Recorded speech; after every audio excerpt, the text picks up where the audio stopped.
Hey, what's up guys? Radku here, back with another Yu-Gi-Oh video, and today's going to be an update to my Evil Eye deck. Now, I was trying to fix some holes with the deck. There were a bit of consistency issues in playtesting, but once you can get the combo off, you've basically won the duel.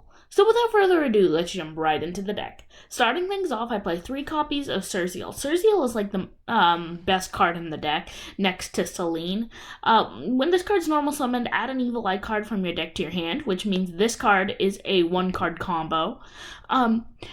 Except Surzeal. Then if this card is equipped with Evil Eye Selene, you can target one special summon monster your opponent controls, destroy it. Then you have to destroy one card you control, which can be a set card, and considering how many spells and traps you have, you should easily be able to do that.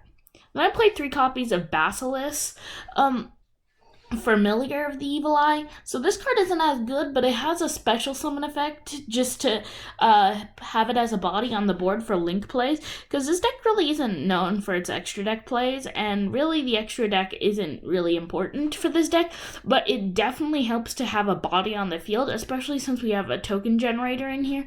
We can easily go for art plays.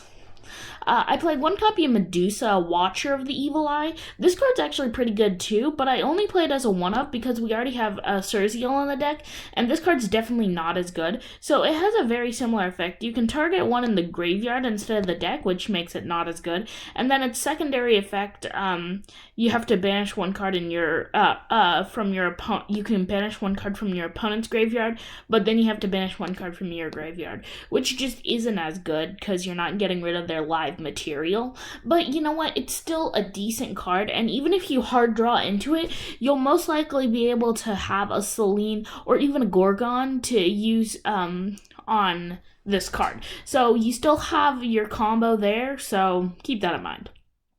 Played 3 copies of Ash and 2 Valor. A big thing I had with my last deck, I was playing 3 Valor, 2 Ash, and the Gamma package, which was 4 cards, which means that I had way too many hand traps on the deck. I do play 2 Infinite Impermanence, but that still means I had 2 extra spots in the deck, which I put some of the token generators in. So I definitely fixed a bit of that hole. There are still a bit of consistency issues, but you're now not going to draw into all your hand traps, and really most of your other cards can get you off into a good combo play. I do play 2 copies of Imperm, but I'll get to that later. 3 copies of Evil Eye Domain. This card's actually pretty good. It can search all your Evil Eye monsters, which means that you can search Surzeal to start off your plays.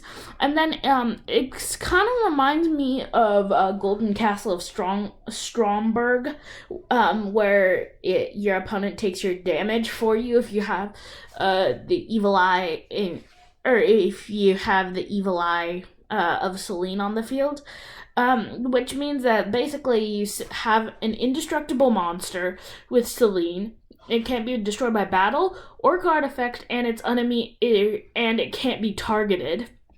Then we have Surzeal on the field just as the body, and then we have this that protects you from battle damage, making you basically impenetrable. Then I play 1 copy of Terraforming to search it. This actually really helps the deck out. Being able to search your domain is actually really good. Then I play 3 copies of Evil Eye Selene, absolutely mandatory. So its effect is you can equip it only to an Evil Eye monster. Then it cannot be destroyed by battle or an opponent's card effect. Also, your opponent cannot target it with card effects. And each time you activate the equipped monster's effect or activate another Evil Eye spell or trap, the card gains 500 attack. So we have 2 draw spells in the deck, Duality and Extravagance. So the thing is that we can pretty easily get into our other Evil Eye cards, and even though all of them are hard once per turns, that still means that if you activate one of each of them, like if you activate a Gorgon, and a Reemergence, a Confrontation, and a Repose, and even your field spell, that means you can get your Surzeal up to 5, 10, 15, 20, 25, almost 4,000 attack, which is actually pretty busted.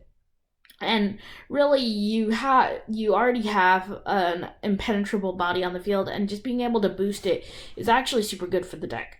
Now I played 3 copies of Evil Eye of Gorgon. So the thing is that most of your cards are reliant on you having an Evil Eye of Selene on the field. So the thing is that this card's name becomes Evil Eye of Selene. So that means that it doesn't really matter if you have either of them, because even though Evil Eye of Selene is better, Gorgon still has a decent effect. Equip only to an Evil Eye card, you can only activate it once per turn. This card's name becomes Evil Eye of Selene while in the spell and trap card zone. While your life points are lower than your opponent's, the equipped monster gains attack equal to the difference, which is where you can put on some big amounts of attack. Then you can banish this card from your graveyard and discard 1 Evil Eye card. Add 1 Evil Eye spell or trap from your deck to your hand, which is a great searcher. So I was playing 2 copies of Left Arm Offering and only 1 copy of Gorgonio. I just call it Gorgon. Like, I had a comment, shout out to that one person who commented giving me all these ideas, who said to cut out the Left Arm Offering because Gorgon is better and has, like, 0 cost. And Gorgon's just better in general. Like, it's basically on par with Selene.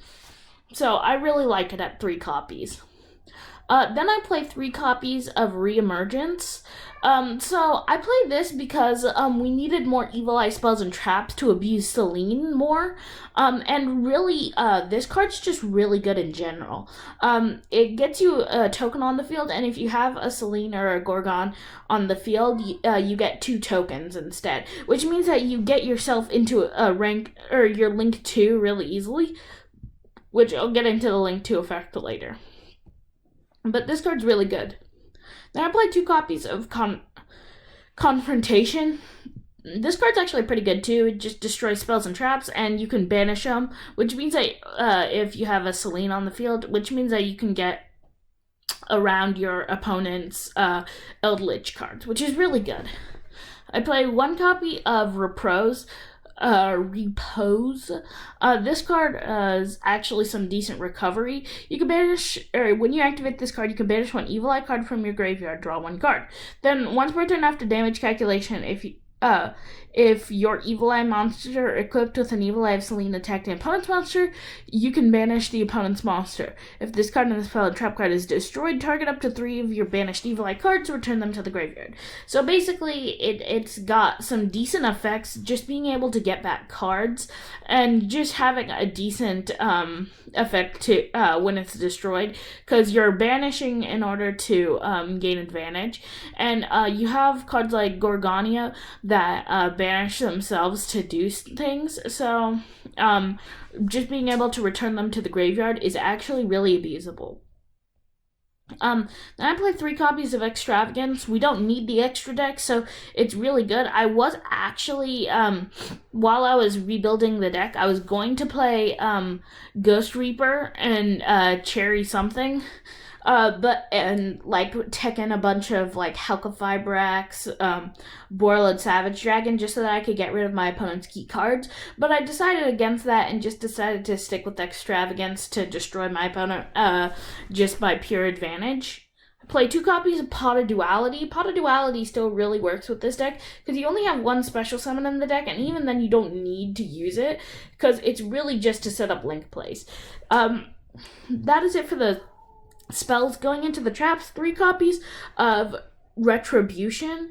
This card's actually really broken. I didn't realize it before, but this is an Omni Negate. Just setting up 1 Omni Negate is really, really good. And this is your main form of disruption, so you have an indestructible body on the field. Your opponent can't really negate it because they can't target it. And then, really, it's just indestructible. Then you have Retribution on the field to slow down your opponent while they're doing it. And then I played 2 copies of Perm. Already said this, just some decent negation. I figured I'd want to slow down my opponent as much as possible while with this deck, and I cut down 2 hand traps, so it helps the deck's consistency a bit. 2 copies of Drowning Mirror Force. I still wanted to keep this just because of how good it is. Like, we barely have any monsters in the deck other than Selene and your Basilisk. So really, like, you have a lot of broken effects if you just don't have any monsters on the field, which is really good. So that is it for the main deck. Main deck is actually pretty consistent now.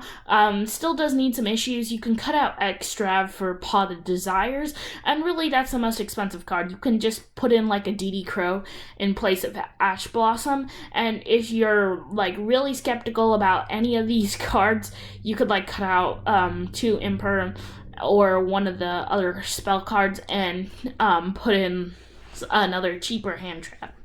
So going into the extra deck, 1 copy of Access Code for OTKs, and same with Boros Sword. So then I played 3 copies of Zerziel, Ruler of the Evil-Eyed. If this card was link summoned using a monster with 2600 or more attack as materials, it can make a second attack during each battle phase.